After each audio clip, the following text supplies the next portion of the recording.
CJ on the beat.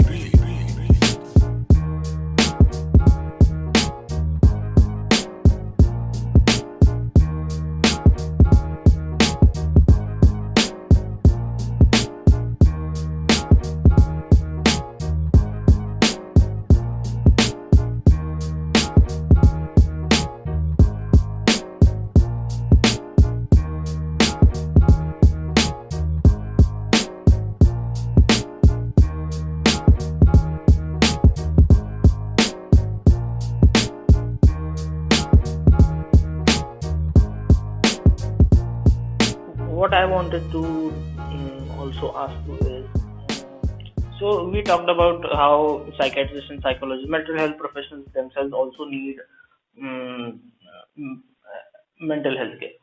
Yeah. So is there like a threshold for, um, you are a therapist, right? So Mm-hmm. is there a certain threshold for you? Do you get like fatigue or something after? Is there like, do you have to um, contain the number of hours Yeah. to, Yeah. as a, like, if I can only see four patients today, or only six patients today, or I can only do therapy for 6 hours today, and Mm. then 7 8 hour mein, it's not possible for you. Does that happen? Oh yes. Well, it is absolutely yes. It happens, and it is extreme. I think that all therapists have their own ways of working. They find their own sweet spot that how many number of sessions that they can do, and I think especially in our field, because imagine that you're only listening to people's um, negative. I'm mindful about using the word negative, but I'm just saying that you're listening to people's negative lived experiences. You see, and you consistently are also participating in one's sorrow and in one's pain, all the time. So it is definitely it is difficult emotionally and mentally. Like for me, I have to take a break in the sense that I love to travel, and I also my work also allows me to travel a lot. But then coming back, it is important. Travel helps me to kind of unwind. So for me, it's important to travel, and that's what I figured out how it works for me. Also, in the number of sessions that I do, I don't do more than 2 sessions. And yes, I might be sounding extremely picky about it, but I do not do more than 2 sessions a day. But no, I just threw those numbers out. 6 8. No, I just threw those numbers out. No, I I'm have just no saying. I idea. was just wondering. I'm going to be honest. In that immediate quick speck of a second, I thought that 6 8 hours, and here I'm only doing about 3 hours. No. Okay? I have no idea. I just threw those numbers out. Sorry. No, but I'm just saying how interesting it is that we get into this comparison so quickly. You see? Yeah. So coming back to it. I just assumed it had to be 6 hours. Right? Yeah, That interesting. made sense to me in my head. Because I have Yeah, no but idea it is how it not works. like a corporate. It's not like a corporate job that you're Now that I think logging. about it, sitting in 6 different people and listening to them for 1 hour at a stretch. And Yeah. Yeah. It is. Yeah. It is. It doesn't. It is not. It may sound easy, but it isn't like that because you're really present emotionally, mentally, physically with them. I mean, of course, now not physically as much, but you're still present in front of the computer and listening to them for sure. So so like for me, I do 2 sessions a day, and I have my set timing. I just do these 2 sessions, but at the same time, I am also responding to people on WhatsApp for their mental health queries. I'm also responding to people otherwise on other social networking sites where they're asking for certain queries, all of that. So 2 to 3 sessions is max. My peak would be 3 sessions a day, but on a regular day, I'm just doing 2 sessions a day. It just works for me. Also, we do also have our own therapists. All therapists have their own set of therapists who they just go once in a while to kind of discuss any specific intrusive or I'm using very psychological terms, but any dysfunctional thought that is kind of troubling them or causing them distress. It's something that they really go and talk about it. So it's a natural part of Yeah, well, if you're saying that therapy is for everyone, therapy is for therapists as well. So we do go to therapists, our friends, or somebody who you really connect with. But yeah. So, is there like, do you have to specialize? Is there something you have to be trained in order to act as counselors for other counselors, or can any counselor do it? I mean, nothing specific as such, but yeah, well, maybe let me use this opportunity to talk a little bit more about the qualification. You completing your master's does not make you a counselor. You also I mean, it just gives you the basic qualification or understanding of psychological models, but it doesn't really prepare you to be a counselor. You really have to learn and get trained in multiple other therapeutic modalities. For example, cognitive behavior therapies, or you use the word talk therapy. These are all cognitive models. So, you have to train yourself on multiple models like metacognitive therapy or hypnotherapy and things like that. So, no, there is no different approach that you would take to be a therapist for a therapist. No, it's nothing of that sort.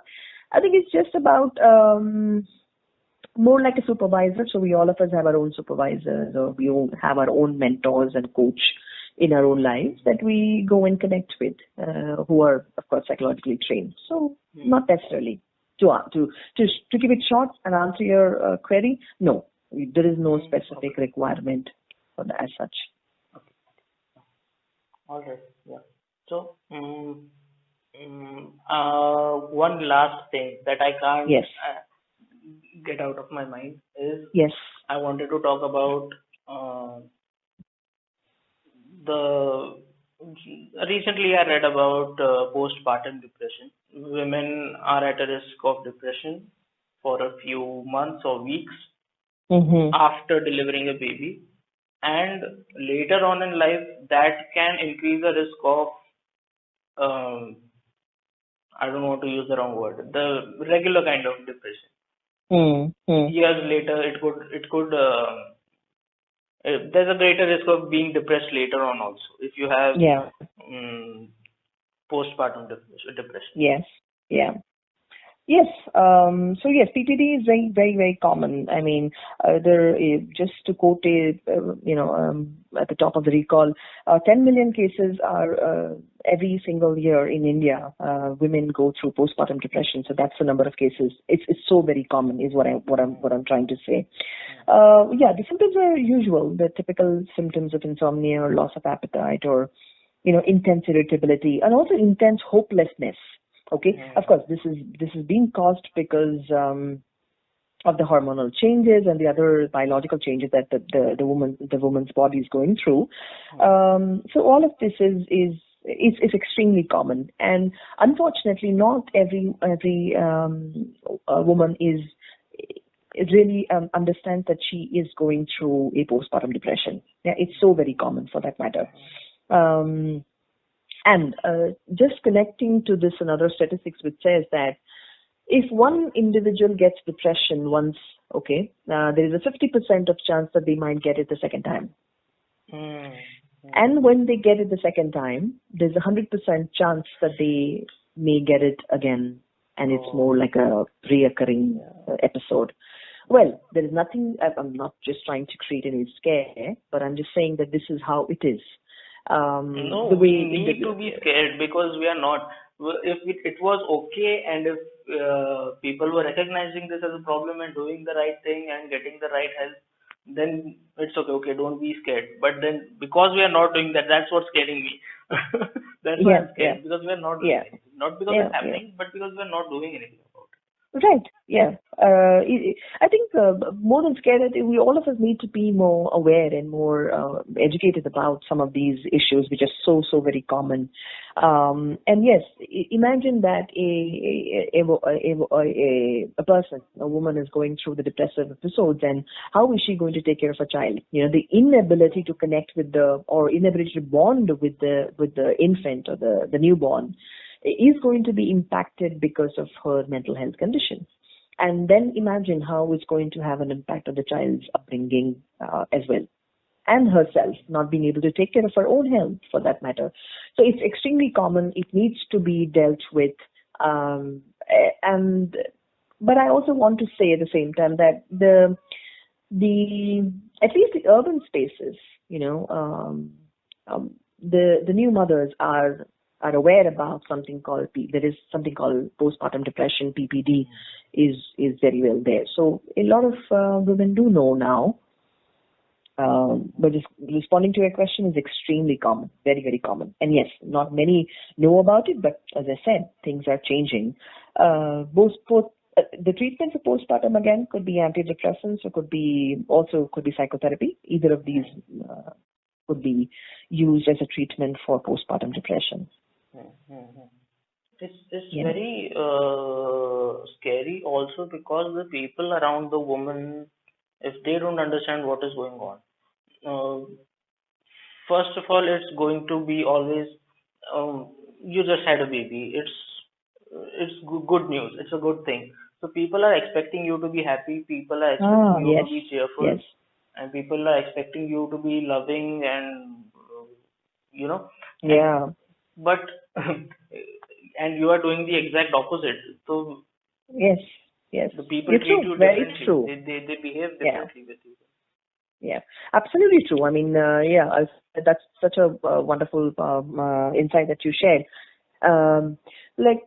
There is this whole social pressure created by people and relatives around the woman that you should be happy, you should be cheerful. There's a good news in the house, and खुशी का माहौल है और आप क्यों ऐसे feel कर रहे हो, and all of that social pressure that is created. Yeah, and imagine that the woman has gone through a huge biological change, right? The body requires certain time to recover. The mind requires certain time to recover. Plus, there is a social pressure. Plus, there is another infant or another life which is dependent on you. So you also are expected to take care of that. So imagine this whole complex situation. And the last thing which gets priority is your mental health out of all these problems. So are you going to take care of the social expectation? Are you going to take care of the child? Are you going to take care of your physical body's recovery, eating the right food, and all of that? Or are you going to take care of the mental health? Amongst all of it, it's a no-brainer, but mental health takes the back seat, and it never gets treated. Yeah, I think it gets left behind. It's not even in the car for some people. Yes, you're right. In most cases, especially if one is really living in a joint, family, I think it's all the more that the woman is expected you are invisible to kind of brush away. I've seen people, joint families में individuals are invisible. वो nuclear family में जिस तरह का attention the woman is invisible. I would use the word the woman is invisible and not people. Comparing a nuclear family to the joint family, comparing the individuals, and the woman, in joint family the woman is more ignored. Yes. And I think also, one, of course, the whole social setting of a joint family, the way it is structured around. So there is a lot of premium paid on you invisibilizing or you ignoring your mental health. At the same time, imagine her own internalized patriarchy that she needs to put her needs at the back burner. Yeah. So that's another aspect that most of us do not really pay attention to. How the gender roles are presented to us by the patriarchal society or the upholders of the patriarchal society in a way that your gender roles are should be revered and should be worshipped. You see, the woman is somebody who is devi-like, she's like goddess-like, or she's extremely pure, and she's meant to be the nurturer. So all of this, the way it is presented to us, also has an impact on the way it is internalized by us women as well. That अगर मुझे अपने बच्चे का ख्याल रखना है, वो छोटा बच्चा हो या बड़ा बच्चा हो या जो भी हो, या और इन ऑल ऑफ दैट, तो मुझे सैक्रिफाइस करना है या मुझे अपने नीड्स को पीछे डालना है, and I don't have to really prioritise my needs and all of that. I think it's the way it is, everything is designed in such a way. So being more empathetic towards everybody for that matter. So this whole aspect of connecting emotionally with other people has been so much thrusted upon us that now it is that if you are a woman, you have to be empathetic. So there is this have and must to our roles than You being are a by trait. nature empathetic. Yes. You Yeah. expect No, it to actually, act I would that say that you expect it. So you have to be. You're a woman, so you have to be empathetic. No, you have to be understanding. You have to be knowing what the other person is going through and all of those things. So it's become now as a should and not as a trait. So what we were talking about is postpartum depression. ठीक है, वो हो गया.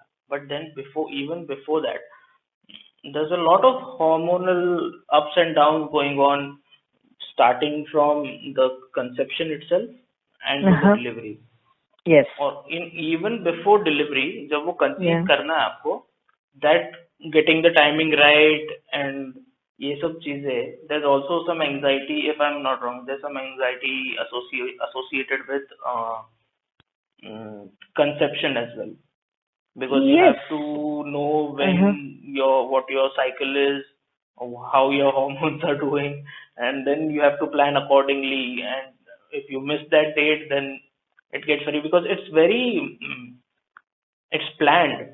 Because especially if you're working or you have a career planned out, and if you are missing the right time for getting pregnant. So all these things, and when it's a very delicate journey for the woman from the conception to the delivery, and वो delivery में एक ऐसा वो finale की तरह आता है कि okay, now we are done. I have watched my diet, I have watched my consumption of other some substances, I have altered my lifestyle, I have taken care of my health, I have sacrificed my social life, और ये सब करने के बाद finally now the baby is healthy, baby is born, it's here, और सब ठीक है अभी, हो गया ऐसा, but then there's still postpartum depression to take. Yes, true. You're right. I mean, there is definitely anxiety, especially the urban woman who's urban working woman who also, so that's one identity. But if it's an urban working woman in a joint family, is a total different lived experience altogether. You see, so both of their experiences are totally different, and I'm just giving you an example of two different experiences, but there could be multiple other intersectionality also involved there. But just coming back to the pregnancy and the mental health, yes, there is definitely a lot of anxiety coming from multiple sources. One, of course, the social pressure, to the age. People get married at very late age these days compared to the earlier times. Yeah, so there is this age factor which is ticking. Therefore, there's anxiety. There is social pressure. Therefore, there is anxiety. Also, your own self, right? I mean, imagine the internalized patriarchy, and it does exist, right? So, for example, as if you're married and as a woman, my womanhood gets credibility only when I have a child. You see, so it also offers you that credibility of being a woman or being a mother, as if being a mother is the only thing in your life after being married. Yeah. So it's just that the whole gender role is so imposed, and one has to reach, just like for a man, just like, as we were talking about the success and the linearity earlier, same way for a woman, it's also the same. It's like getting married and having a child, and the child going to school. So all of these linearity is also laid down by the society. The man is expected to climb the ladder, and the woman is expected to help the man climb the ladder. So she follows. Yes, exactly. And well, also interesting how we say that there is always a woman behind every successful man. Even that in itself is also like a pedestal.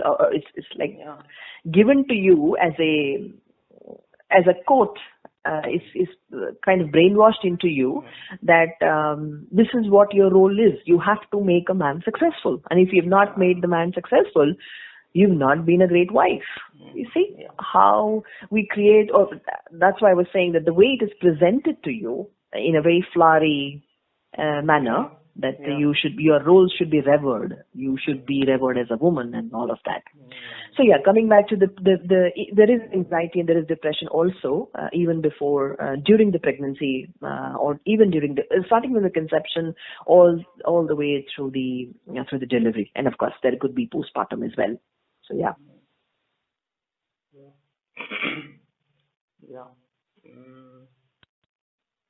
All I had most of my questions answered. Yes. The more you tell me, the more I read, the more I watch, the more questions. So I think yes. I think for today we've discussed quite a lot of subjects, and we've quite a lot, and we've also digressed a lot on many questions. But I'm glad that you asked me so many questions, and I hope that I fairly was able to respond to most of your queries. But it was interesting. Thank you so much. It was quite insightful. Yeah. Thank you so much. It was an interesting conversation. Yeah. And I hope we can continue this conversation later on.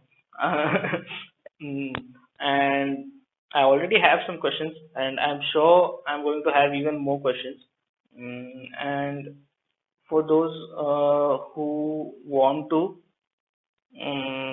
if you want to, there were a lot of statistics and a lot of studies, etc., and names and incidents mentioned in today's episode.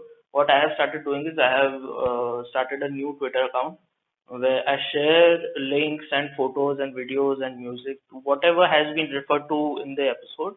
I post links to that on that Twitter account. Great. The Twitter handle is interruptions_. At Interruptions, that's the name of the podcast, और उसके बाद एक underscore है बस.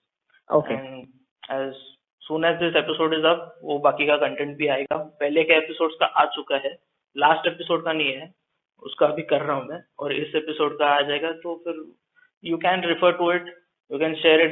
I wanted to do it on Instagram because a lot of my friends are not on Twitter, but Instagram पे आप link share नहीं कर सकते हो post में for whatever reason. You have to share it in your story or something, and I want to keep a permanent record. Story में से गायब नहीं हो जाना चाहिए. So I started it on Twitter. Please, अगर आप नहीं हो Twitter पे तो आ जाओ. But it's a jungle out there. But